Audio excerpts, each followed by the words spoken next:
chaos! Mayweather is called for Amir Khan to face Adrian Broner on his pay-per-view undercard and has promised Khan a fight with him if he's able to beat the Broner. Now, this makes Broner the new gatekeeper to fighting Lloyd, kind of how Andre Berto was a couple of years ago. Now, this used to happen. He's great for Showtime in the pay-per-view card. It's great for the Mayweather pay-per-view numbers. It's great for Khan if he could win and get the fight he has been coming for years. But, it's a high risk, low reward option for Broner. This will not be the first time Mayweather has stepped on Broner's toes. Let's start with basically why this is great advice for Khan. Amir Khan has been getting terrible advice last year and so, and, thing about it is Amir Khan basically has himself to blame. We have learned that the recipe for getting a mega fight with Floyd is not to cry to your fans on social media, not to run your mouth to various outlets hoping to rattle the cages, but to prove your merits in the ring. So Khan has proven himself, but in the past, and has not looked remotely impressive in recent bouts. Now, whoever advised him, should be gotten rid of, because Khan now is back in the right direction to get the fight he covets the most, and that is to fight Broner.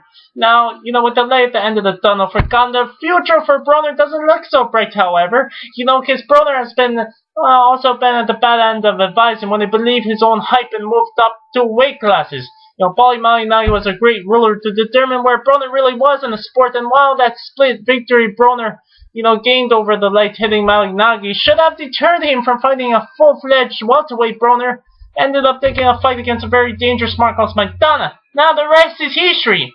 Call it rescuing or whatever you want to call it. Mayweather has figuratively stepped on Broner's toes by getting in the way of Broner's rematch clause and making out Maidana as his next opponent.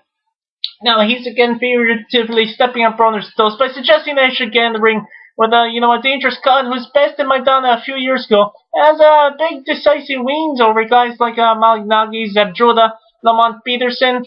And, Broner has everything to lose and almost nothing to gain. Now, if he beats Khan, he won't be getting up in the ring, with a big bro. So what's in it for him? If he wins and looks bad, then his stock will drop even further. Now, if he looks exceptional and knocks Khan out, everyone will cite Khan's weak chin. A win is always a win for a fighter. But fighting Khan only helps Big Bro's pay-per-view card. The same Big Bro that didn't acknowledge Broner's rematch clause. Now Mayweather will step into the ring to prove to the world that there's no comparison between him and Broner will fight on the undercard, using his name to get Big Bro more money. So Broner, you said you were the closest thing to Mayweather, but he stuck it to you there, buddy.